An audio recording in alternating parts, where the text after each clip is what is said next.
This is the Daily Bread Bible. Every chapter of Scripture explained in plain language, every single day.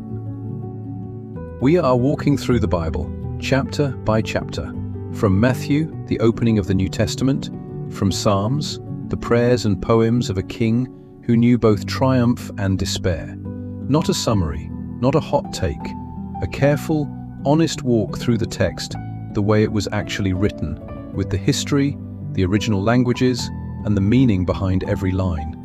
You do not need a seminary degree. You do not need a study Bible already open. You just need to want to actually understand what these scriptures say. If you have ever felt that the Bible was important, but inaccessible, too long, too foreign, too easy to misread, this channel was built for you. A new chapter every day, walking through the Old Testament and the New Testament, one chapter at a time, with the depth and care these scriptures actually deserve. Subscribe, open the playlist, find your chapter.